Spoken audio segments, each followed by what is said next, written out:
नमस्कार दोस्तों, मैं विष्णु कुमार आप सभी का अपने YouTube चैनल के इस वीडियो पर हार्दिक स्वागत करता हूं। दोस्तों, आज के इस वीडियो में हम लोग नाव की चाल और धारा की चाल से संबंधित पार्ट 2 को कवर करने वाले हैं। दोस्तों, पार्ट 1 वाले वीडियो में मैंने आप लोगों के लिए 1 से 4 तक के प्रश्नों को सोल्व करा दिया है। इस वीडियो के माध्यम से मैं आप लोगों को 5 नहीं बल्कि 6 से मैं आप लोगों को प्रश्नों को सोल्व कराना सिखाऊंगा। दोस्तों, हालांकि जो एक प्रश्न है वो बिल्कुल भी सही नहीं है, इसलिए मैंने उस वीडियो में आप लोगों को नहीं बताया था। इस वीडियो में आपका जो प्रश्न है वो रहेगा 5 से ही, लेकिन नंबर रहेगा 6 नंबर का। ठीक है, आप लोग इस वीडियो के माध्यम से नाव की चाल और धारा की चाल से संबंधित प्रश्नों को सोल्व करने का जो प्रयास है वो दोस्तों कीजिएगा। इस वीडियो में मैं जो भी प्रश्न आप लोगों के सामने प्रस्तुत करूंगा, ये सभी के सभी प्रश्न आप लोगों के कॉम्पिटिटिव एग्जाम के लिए बहुत ही महत्वपूर्ण होंगे। इसलिए कोई भी स्टूडेंट मेरे इस वीडियो में बताए गए किसी भी प्रश्न को स्किप नहीं करेंगे। ठीक है, तो आइए बिना देर किए स्टार्ट करते हैं अपने आज के इस वीडियो क्लासेस को। दोस्तों, जो पहला प्रश्न है वो आपके सामने दिखाई दे रहा होगा, आप लोग उसे पढ़कर समझने का प्रयास कीजिएगा। प्रश्न में कहा जा रहा है, अर्थात पहले प्रश्न यानी कि 6 नंबर प्रश्न में कहा जा रहा है, क्या कहा जा रहा है भाई? धारा प्रवाह की गति 5 किलोमीटर पर घंटा है। नाव चलाते हुए लड़के की संबंधित धारा प्रवाह के साथ तथा वरुद गति क्या होगी यदि उसके द्वारा एक निश्चित समय में धारा के साथ तय की गई दूरी का 1/3 भाग उतने ही समय में धारा प्रवाह के विरुद्ध तय की गई दूरी के बराबर है। ठीक है दोस्तों, हम लोग क्वेश्चन में बताए गए कथन को तोड़ तोड़कर समझने का प्रयास करेंगे। ठीक है, देखिए पहले इसमें बताया जा रहा है धारा प्रवाह की गति 5 किलोमीटर पर घंटा है। कहने का मतलब ये हुआ कि धारा की जो गति है वो है कितना? 5 किलोमीटर पर घंटा।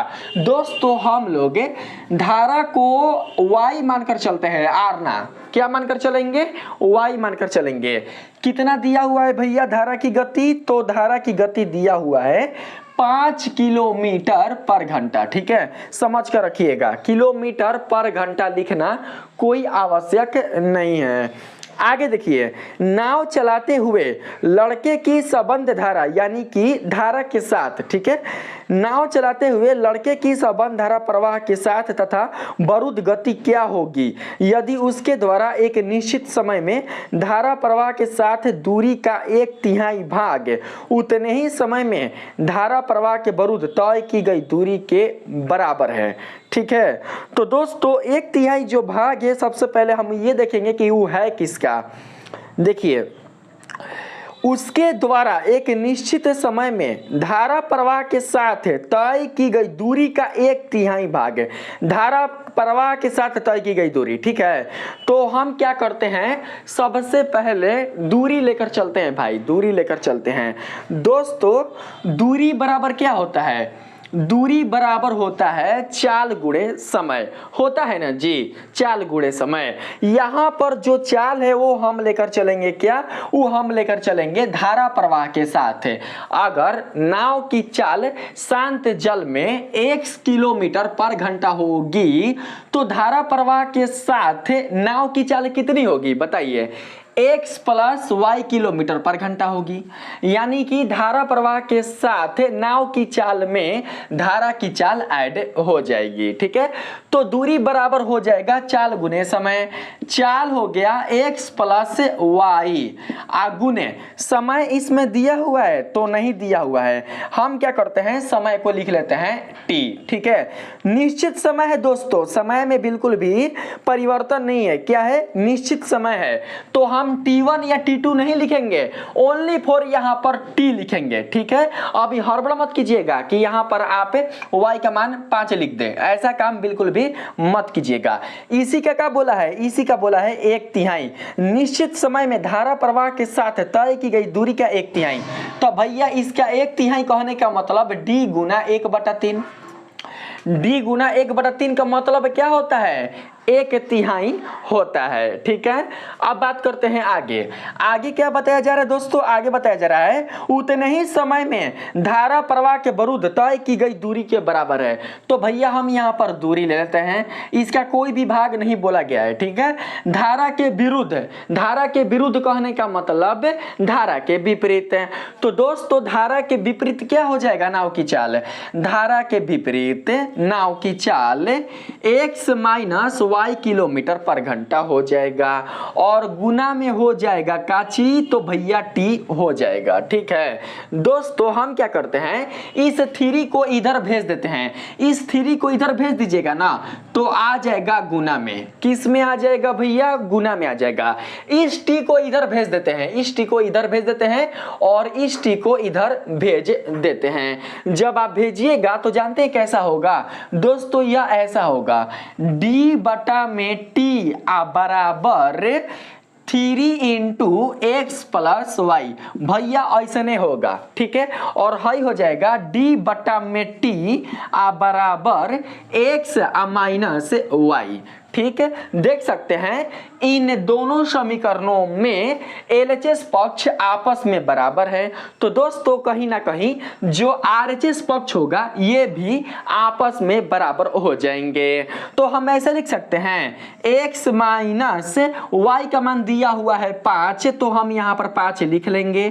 3 इंटू एक्स प्लस 5, और यहाँ पर हम कोष्ठ बंद कर देंगे। कहीं पर कुछ कंफ्यूजन बताइए, नहीं है ना। तो अब क्या करेंगे, हम गुना करेंगे भाई। यहाँ पर हो जाएगा x माइनस 5 इजिकल टू 3 को x से गुणा करेंगे, तो यहाँ पर आ जाएगा बाबू 3x प्लस 3 5 15 हो जाएगा। ठीक है, देखिए इधर 3 गो x है, इधर 1 गो x है, इधर 1 गो x जाएगा तो घट जाएगा, घटेगा तो भैया बचेगा 2x बराबर प्लस 15 है माइनस 5 है, इधर जाएगा, इधर माइनस 5 जाएगा इधर, तो हो जाएगा प्लस 5। 15 प्लस 15 प्लस 5 मिलकर बना देंगे प्लस 20। क्या बनाएंगे भाई, प्लस 20 बना देंगे। 20 को 2 से कटाएंगे तो x का मान आ जाएगा 10 किलोमीटर पर घंटा, यानी कि शांत जल में नाव की चाल का पता चल गया। शांत जल में नाव की जो चाल है वो है 10 किलोमीटर पर घंटा। अब देखिए भैया पूछ क्या रहा है, तो दोस्तों पूछ रहा है यहाँ पर नाव चलाते हुए लड़के की संबंध धारा प्रवाह के साथ है तथा विरुद्ध गति क्या होगी। गति पूछा है यानी कि चाल पूछा है, तो सबसे पहले हम लोग चाल निकाल लेते हैं धारा के साथ। ठीक है, धारा के साथ अगर नाव की चाल निकालनी हो तो भैया उसके लिए हमें क्या करना होगा, उसके लिए हमें शांत जल में नाव की चाल के साथ धारा की चाल को ऐड करना होगा। तो दोस्तों हो जाएगा x प्लस वाई बराबर 15 किलोमीटर पर घंटा। x का मान है 10 किलोमीटर पर घंटा, y का मान है 5 किलोमीटर पर घंटा, x प्लस वाई बराबर आ जाएगा 15 किलोमीटर पर घंटा। अब बात करते हैं हम लोग धारा के विरुद्ध अर्थात धारा के विपरीत नाव की चाल के लिए। तो दोस्तों धारा के विपरीत जो नाव की चाल है वो आ जाएगा कितना, तो भैया वो आ जाएगा 10 किलोमीटर पर घंटा। यानी कि अगर हम दोस्तों 10 में से y को घटा दे तो 5 आएगा, 5 आएगा। ठीक है, 5 किलोमीटर पर घंटा। ये दोस्तों पूछा गया है यहाँ पर किसके बराबर है, तो कहीं पर देखो तो आया हुआ है 15 और 5। हाँ भाई आया हुआ है। यहाँ पर जो सही ऑप्शन होगा 6 का वो हो जाएगा ऑप्शन नंबर ए। आप लोग समझकर रखिएगा। ठीक है, बन गया। अब बात करते हैं अगले नंबर प्रश्न पर, यानी कि 7 नंबर प्रश्न पर। आप लोगों को मुझे उम्मीद है सही तरीके से समझ में आई होगी। इसी तरीके से दोस्तों आप लोगों को बनाना है। ठीक है, जितना आप लोग हार्ड समझते हो नाव की चाल और धारा की चाल से संबंधित संबंधित क्वेश्चन को उतना बिल्कुल भी हार्ड नहीं है। चाहे किसी भी टीचर का किताब काहे ना हो, चाहे किसी भी प्रकाशन का किताब काहे ना हो, अगर उसमें नाव की चाल और धारा की चाल से संबंधित क्वेश्चन पूछ दिया जाए तो आप उसको कम से कम समय में सोल्व करके आंसर ला दीजिए। ठीक है, आगे देखिएगा 7 नंबर प्रश्न में कहा जा रहा है एक सीधी रेखा में 3 बिंदु P, Q और R इस प्रकार है कि Q बिंदु P तथा R के समान दूरी पर है। एक व्यक्ति बिंदु P से R तक धारा प्रवाह के साथ 24 घंटे में तथा बिंदु Q से बिंदु P तक धारा प्रवाह के विरुद्ध 16 घंटे में तैर सकता है। शांत जल में व्यक्ति की गति तथा धारा की गति का अनुपात बताइए। दोस्तों सबसे पहले हम एक रेखा लेते हैं। कौन सा रेखा? तो भैया PR रेखा। ठीक है, हम दोस्तों यहाँ पर एगो रेखा ले लेते हैं PR। यहाँ पर हमने एक रेखा ले लिया PR, मानकर चलते हैं दोस्तों यहाँ पर है P, ठीक है, और यहाँ पर है R। ठीक, क्वेश्चन में कहा जा रहा है कि जो Q है वो P और R से समान दूरी पर है। कहने का मतलब ये हुआ कि Q P और R के बीचों बीच स्थित है, तब ना समान दूरी पर होगा। बताइए, तो हम क्या करते हैं, बीचों बीच Q ले लेते हैं। ठीक है, यानी कि P से Q के बीच जो दूरी होगी वही दूरी Q से R के बीच भी होगी। ठीक, आगे देखिएगा, क्वेश्चन में बताए गए कथन को तोड़ तोड़ कर समझने का प्रयास करेंगे, ई ना कि एक बैक के सब समझ जाएंगे, तो ऐसे में ही आप लोग गलती कर जाओगे। एक बैक बिल्कुल भी समझना नहीं है। दोस्तों आगे देखिए, एक व्यक्ति बिंदु P से बिंदु R तक धारा प्रवाह के साथ 24 घंटे में, तथा मत जाना, तथा तक रुक जाओ, 24 घंटे में, ठीक है, समय भैया कितना लग रहा है, समय लग रहा है 24 घंटा दूरी तय करने में। कितना भैया दूरी, तो P से लेकर R तक, P से लेकर R तक दूरी तय करने में 24 घंटे का समय लग रहा है। और यह जा रहा है कैसा, तो यह जा रहा है धारा प्रवाह के साथ। तो दोस्तों हम यहाँ पर लिख सकते हैं दूरी बराबर, धारा प्रवाह के साथ दूरी बराबर क्या लिख सकते हैं, दूरी बराबर लिख सकते हैं चाल गुणे समय। दोस्तों चाल क्या हो जाएगा धारा प्रवाह के लिए, धारा प्रवाह के लिए चाल हो जाएगा x प्लस y। ठीक है, गुना दूरी बराबर चाल गुणे समय। समय भैया दिया हुआ है 24 घंटा, तो हम यहाँ पर 24 लिख लेते हैं। ध्यान दीजिएगा आप लोग, यहाँ पर D बिल्कुल भी नहीं होगा भैया। जो व्यक्ति है वो P से R तक जा रहा है, जबकि जो D है वह P से लेकर Q तक है या फिर R से लेकर Q तक है। अगर वो व्यक्ति P से लेकर R तक जा रहा है, इसका मतलब ये हुआ वह D का दोगुना दूरी तय कर रहा है। बाबू अगर हमें PQ को QR में ऐड करेंगे तबे ना PR मिलेगा, बताओ। अगर हम PQ में QR को ऐड करेंगे तभी ना PR मिलेगा, इसलिए हमें D के साथ D को ऐड करना होगा। तो हमें कितना मिलेगा, हमें 2D मिलेगा। तो भैया हेजा लगा देंगे 2D, क्या लग जाएगा 2D। ठीक है, आगे देखिए, अब चलेंगे तथा के आगे। अरे कोनो क्वेश्चन नहीं फंसेगा, बस ध्यान से समझिए ना। अब चलेंगे आगे, तथा बिंदु Q से बिंदु P तक, बिंदु Q से बिंदु P तक धारा प्रवाह के विरुद्ध 16 घंटे में तैर सकता है। ठीक है भैया, तो भैया बिंदु Q से बिंदु P तक की जो दूरी है वो कितनी है, वो है केवल और केवल D। तो हम यहाँ पर D लिखेंगे। दूरी बराबर होता है चाल गुणे समय। देख लेंगे चाल कैसा है, धारा के साथ है या धारा के विपरीत है।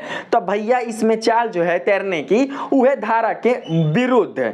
ठीक है, तो हम यहाँ पर x माइनस वाई ले लेंगे। समैया लग रहा है भैया कितना, तो 16 घंटा, तो यहाँ पर आ जाएगा 16 घंटा। ठीक है, 24 कट जाएगा 2 से, तो भैया हेजा आ जाएगा 12, हेजा से 2 खत्म। इन दोनों समीकरणों में LHS वाला मान बराबर हो गया। देख सकते हैं समीकरण 1 में जो LHS वाला मान है वो भी D है, समीकरण 2 में जो LHS वाला मान है वो भी D है। इसका मतलब जो RHS वाला मान है वो बाबू आपस में बराबर हो जाएगा। इसलिए लिख सकते हैं दोस्तों हम लोग इस तरीके से 12 into x plus y, direct गुणा कर दीजिए ना, 12 को दोनों के साथ गुणा करेंगे क्या आएगा 12x प्लस 12y बराबर कितना आएगा यहाँ पर भैया, कितना आएगा 16x माइनस 16y। ठीक है बाबू, घटता है तो घटा दीजिए।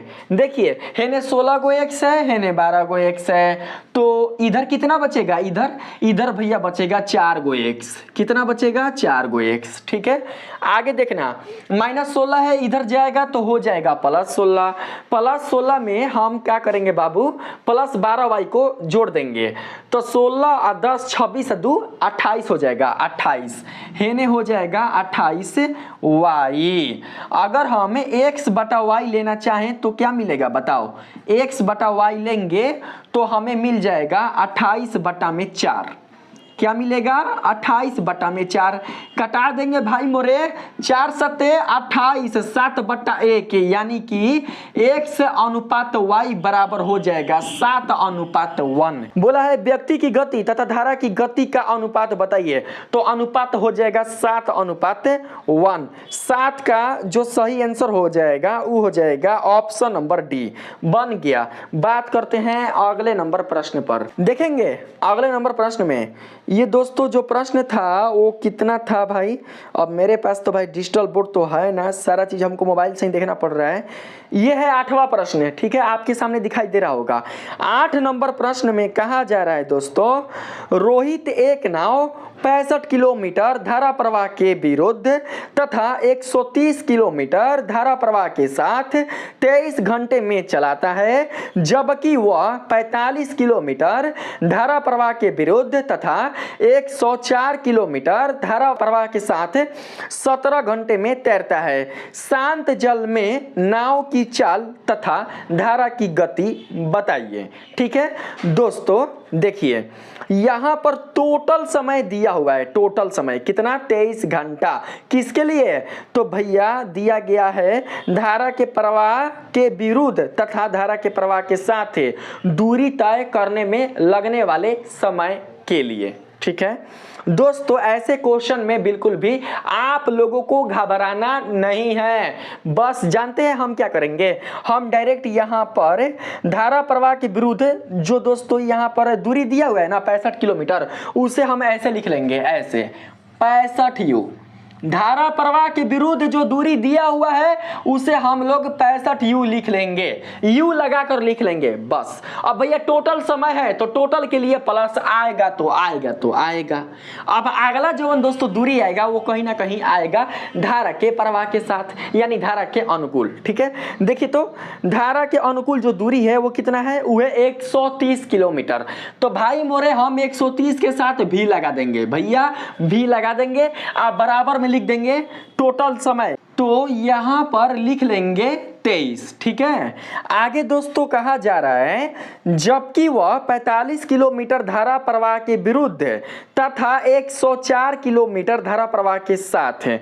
दोस्तों है धारा प्रवाह के विरुद्धी है जिसमें हमने u को लगाया है, इसलिए आप लोग धारा प्रवाह के विरुद्ध वाले मान में भी u लगा दीजिएगा। ठीक है धारा प्रवाह के विरुद्ध जो मान है वो है 45 किलोमीटर, इसमें हम u लगा देंगे, आप प्लस धारा के साथ जो मान है वो है 104 किलोमीटर, इसमें हम भी लगा देंगे। ठीक है टोटल समय है 17 घंटा, तो हम यहां पर 17 घंटा लिख देंगे।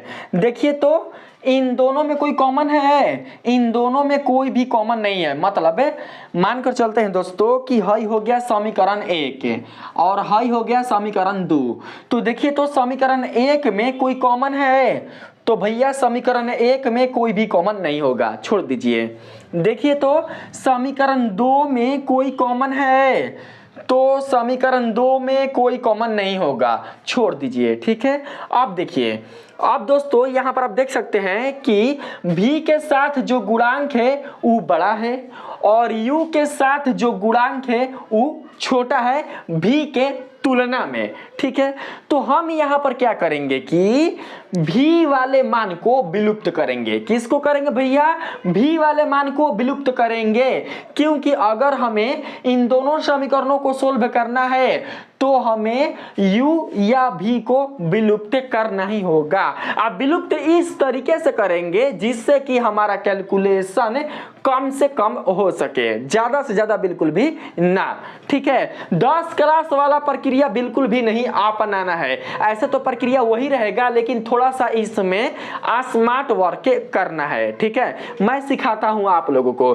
दोस्तों आप लोगों ने 10 क्लास में यही ना पढ़ा होगा विलोपन प्रक्रिया में कि अगर समीकरण 2 में v के मान को हटाना है तो v के गुणांक को गुणा कर दो समीकरण 1 के साथ, और अगर समीकरण 1 में v को हटाना है तो v के गुणांक को गुणा कर दो समीकरण 2 के साथ।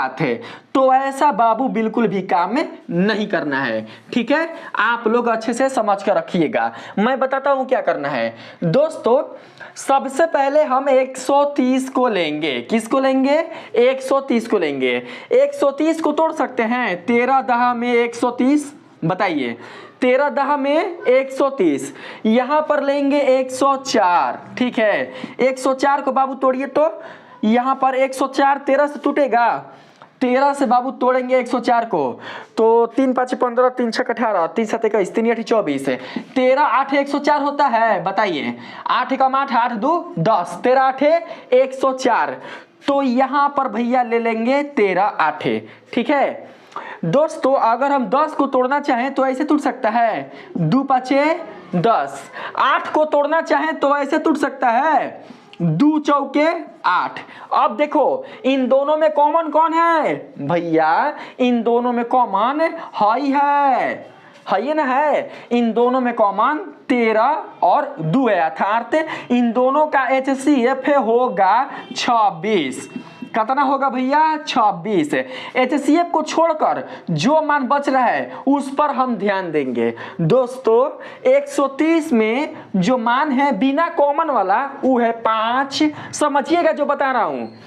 104 में जो मान है बिना कॉमन वाला वो है 4। तो दोस्तों अब आप ये देखो कि 130 कौन समीकरण का है, 1 वाला है या 2 वाला है? तो दोस्तों देख सकते हैं 130 समीकरण 1 वाला है, इसलिए हम 5 को समीकरण 2 में गुना कर देंगे। फिर देखो 104 किस समीकरण का है, 1 का है या 2 का है? तो दोस्तों 104 समीकरण 2 का है, इसलिए 104 के गुणनखंड में आने वाला जो बिना कॉमन वाला मान है उसे हम समीकरण 1 में गुना कर देंगे, बस खत्म। चलो भैया अब गुणा करके देखना एकदम बराबर आ जाएगा। यहां पर आप लोगों को प्रूफ भी करा देता हूं। ये सब स्मार्ट तरीका होता है सोल्व करने का, कोई नहीं बताएगा यूट्यूब पर, समझे? जो मैं बता रहा हूं ना जिस तरीके से, ऐसे आप लोग पढ़ो, कौनो दोस्तों आप एग्जाम निकाल सकते हो। मैं तो आप लोगों को हलवा लगेगा, क्या समझे? अगर भरोसा नहीं है तो भैया करके देख लीजिए, मैं करके दिखाता हूं। अब भी देखिए 13 चौके 52 होगा भैया, बताओ 13 चौके 52 होगा मालिक है, 0 है तो 0, 520 520 भी लिख सकते हैं, 520 भी। ठीक है आगे देखो 104 को गुना करेंगे 5 से, 100 पचे 500 और 4 पचे 20, आ गया 520। बताओ यहां पर भी हो जाएगा 520 भी, यानी कि दोनों के दोनों बराबर आ गया ना। तो 10 क्लास वाला काम नहीं करना है। हम 10 क्लास में थे ना तो अपना दिमाग से काम करते थे, और ये बनेबो कि अपना दिमागे से, कोनो टीचर से या कोई मास्टर से ना सीखे हैं, समझे? तो क्या करेंगे भैया, हम आगे अपना काम करेंगे। ठीक है, गुणा करना है तो गुणा भैया एकदम बिल्कुल बबुआ जैसा ना करना है, बबुआ जैसा एकदम यहाँ पर स्मार्ट तरीका से गुणा करना है। इतना तो पता है कि अगर समीकरण 1 में 4 से गुणा किया जाए और समीकरण 2 में 5 से गुणा किया जाए और इसमें विलोपन प्रक्रिया को अपनाया जाए तो हम इसे बिल्कुल भी बचा नहीं सकते हैं। ये दोनों को दोनों क्या हो सकते हैं? ये दोनों को दोनों विलुप्त अर्थात 0 हो सकते हैं, कट सकते हैं। तो भैया इसको कटा दो, जो मरने वाला है उसको पहले ही से मार दो। तो भैया ये मर गया। मारा कब? जब आपने माइनस कर दिया। जब आप समीकरण 1 में से समीकरण 2 को घटाओगे तबे जाके ही हटेगा, जोड़ोगे तो नहीं हटेगा, समझे? तब भैया आप क्या करना है? घटाना है। गुणा करेंगे 65 को 4 से, कितना आएगा? 5 चौके 20 के 0, हासिल लगा 2, 6 चौके 24, 2 26, 260 माइनस 45 को 5 से गुणा करेंगे, 45 दा 450, आधा करेंगे तो भैया कितना हो जाएगा? 225 हो जाएगा। तो यहाँ पर लिख देंगे भैया कितना? हम 225। और यहाँ पर कॉमन हो जाएगा u, आप बराबर में इधर देखिए 23 को 4 से गुणा करेंगे, 4 3 12 के 2, हासिल लगा 1 है, 2 चौके 8 1 9, 23 चौके 92, 17 को 5 से गुणा करेंगे 85। ठीक है, आ गया। घटाओ इसको, 260 में से 225 जाएगा, 200 तो पहले ही खत्म। 60 में से 25 को घटाओ तो भैया 60 में से 20 गई तो 40 बचल, 40 में से 5 गई तो 35 बचल, 35 u। 92 में से 50 से घटाओ भैया 7 बचा, कितना बचेगा? 7 बचेगा भैया। ठीक है, अब क्या करेंगे? कटा देंगे, 7 बचे 35, यानी u बराबर 1/5। फास्ट काम करना है, फास्ट।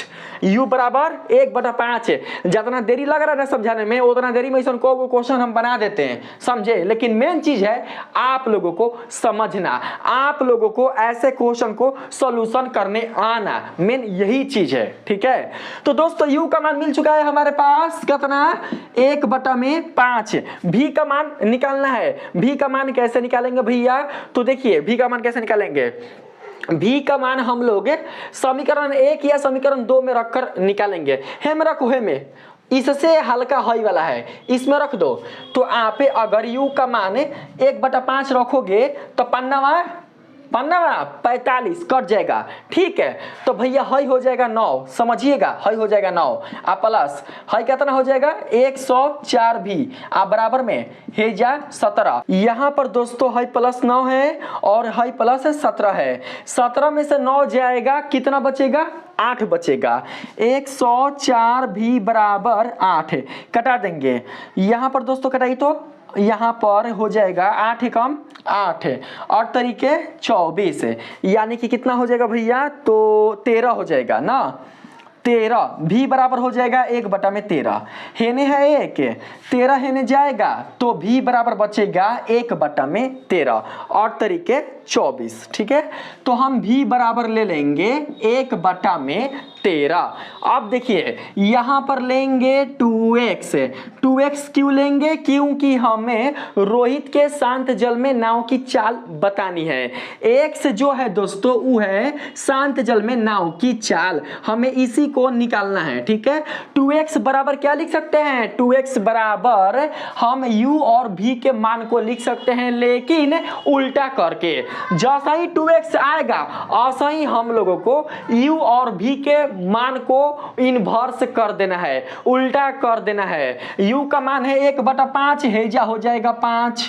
v का मान है 1/13, हेजा हो जाएगा 13। अगर रहता 5 तो यहाँ पर रहता 1/5, अगर रहता 13 तो यहाँ पर रहता 1/13।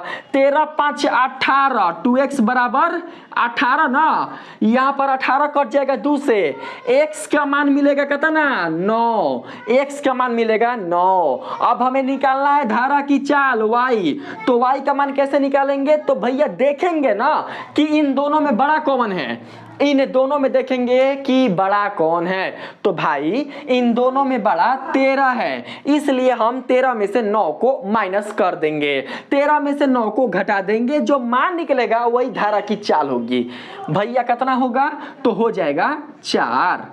ठीक है, तो दोस्तों शांत जल में नाव की चाल हो गई 9 किलोमीटर पर घंटा और धारा की चाल हो गई 4 किलोमीटर पर घंटा। यही हो जाएगा इस क्वेश्चन का आंसर, यानी कि 8 नंबर का जो ऑप्शन नंबर सी होगा यही राइट आंसर हो जाएगा। ठीक है, अब बात करते हैं अगले नंबर प्रश्न पर। 9 नंबर सवाल में कहा जा रहा है, यदि धारा प्रवाह के विरुद्ध एक नाव की गति तथा धारा की गति का अनुपात 8:1 है, यदि नाव 500 किलोमीटर यात्रा धारा प्रवाह के साथ 20 घंटे में तय करती है तो नाव द्वारा समान समय में शांत जल में तय की गई दूरी ज्ञात कीजिए।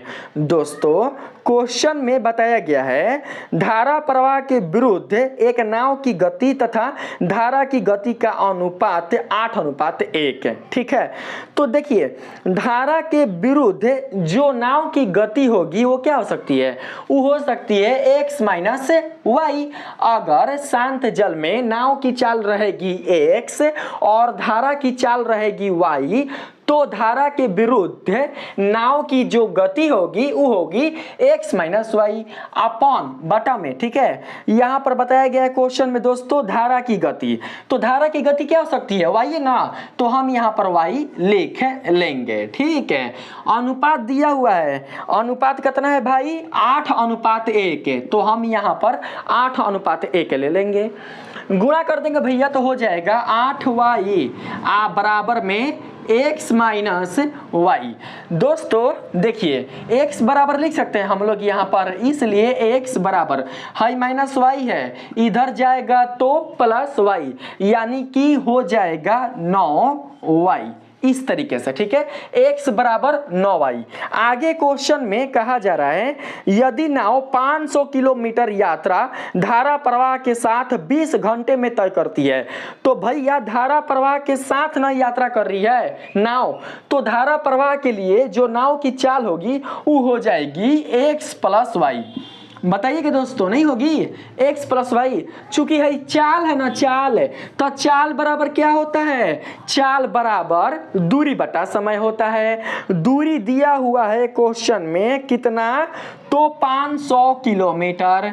घंटा भैया कितना है समय, यानी कि समय घंटा में कितना है 20 घंटा, तो यहाँ पर 20 लिख लेंगे। x बराबर कितना है 9y, तो हम यहाँ पर 9y लिख लेंगे, 9y आएगा y, टोटल कितना y हुआ 10y, तो हम यहाँ पर 10y लिख लेंगे। 0 0 खत्म, 50 के आधा 25। ठीक है दोस्तों, 25 में 10 से भाग देंगे तो धारा की चाल निकल कर आ जाएगी 2.5, कितना 2.5। ठीक है, अब क्या करते हैं हम लोग यहाँ पर निकाल लेते हैं किसको, तो शांत जल में नाव की चाल को। 9 गुना y का मान है 2.5, यहाँ पर ले लेंगे 2.5। 25 को 9 से दोस्तों गुणा कर दीजिए, 25 दां होता है 250, 250 में से 25 गया, कितना बचेगा 225।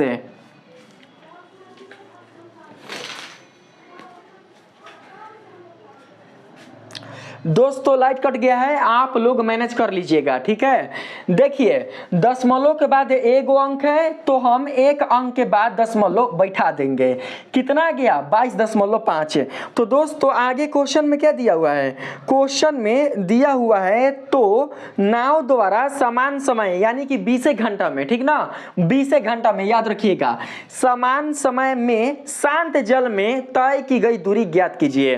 तो दोस्तों आप जानते होंगे कि दूरी बराबर होता है चाल गुने समय। ठीक है, तो भैया हमें चाल लेना है x को, यानी कि शांत जल में नाव की चाल को। x बराबर है 22.5, तो यहां पर लिख लेंगे 22.5 गुना समय कितना, तो 20 घंटा समान समय में ही। ठीक है, तो गुणा कर देंगे, बस हाई 10 कट जाएगा, दशमलव से 10 कट जाएगा और 225 दूनी दोस्तों 450 आ जाएगा, दूरी आ जाएगा 450 किलोमीटर। यहाँ पर देखिए तो कहीं पर दिया हुआ है, तो हाँ भैया दिया हुआ है, 9 का जो सही आंसर होगा वो हो जाएगा ऑप्शन नंबर डी। ठीक है, आज के वीडियो में इतना ही दोस्तों। लाइट कट गया है, हो सकता है आप लोगों को दिखाई अच्छे से ना दे रहा हो। दोस्तों अगर यह वीडियो आप लोगों को अच्छा लगा है, इस वीडियो में बताए गए सभी प्रश्नों का सलूशन आप लोगों को पसंद आया है, तो प्लीज आप लोग मेरे वीडियो को ज्यादा से ज्यादा लाइक कीजिएगा, सब्सक्राइब कीजिएगा और अपने दोस्तों में भी शेयर कीजिएगा। मिलते हैं फिर से एक नए वीडियो के साथ, तब तक के लिए धन्यवाद।